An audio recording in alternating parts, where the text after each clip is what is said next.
Students from various institutions marching in solidarity against the new NSFAS payment system. They say the handling of the funds by private financial providers is inefficient.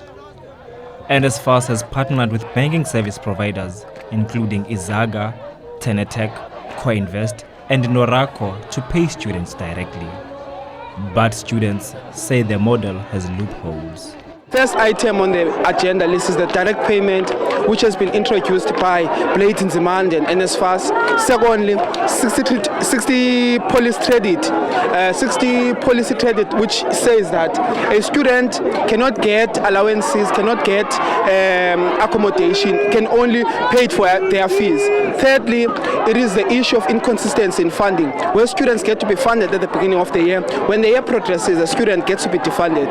The fourth one relates to the fact that appeals, even at this point in time, have not yet been responded to, even when students appealed at the beginning of the year. Students have also complained of shortfalls in the NSFAS payouts. A large number of students have been battling to get answers to queries. In the beginning of the year, I left privately, and then I found out that I was rejected by NSFAS.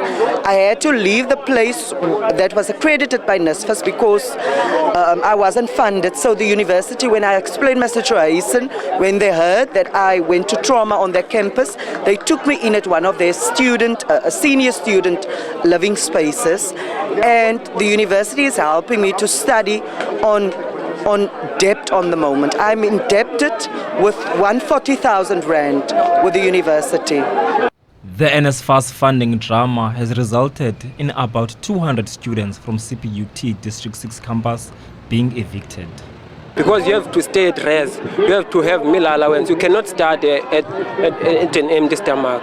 Also, the issue of eviction is informed by that, because now CPUT is depending on the payment from NSFAS so that it can be able to pay the landlords of private accommodation. CPUT has laid the blame at the door of the landlord. I'm aware that the landlord is claiming that there are millions owed to him. I think that what hasn't been said in this case is the fact that the landlord themselves handed in these documents late to NSFAS. That means that the window for funding has closed, and that's a result of their own administrative bungle. What I think the institution is a bit confused about is why the landlord has evicted in the region of 200 students who have paid in full for the month of August. So we continue to engage directly with him around this. Members of Parliament's Portfolio Committee on Higher Education received the memorandum from students. They want a thorough forensic audit in the higher education sector.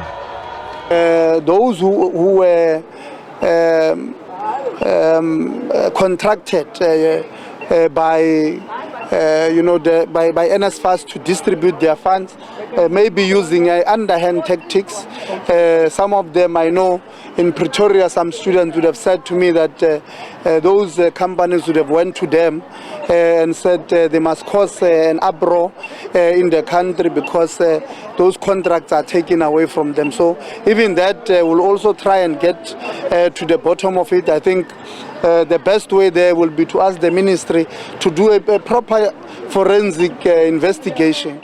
The Portfolio Committee is committed to respond in writing to concerns raised by students within 24 hours. Atule Joga, SABC News, Cape Town.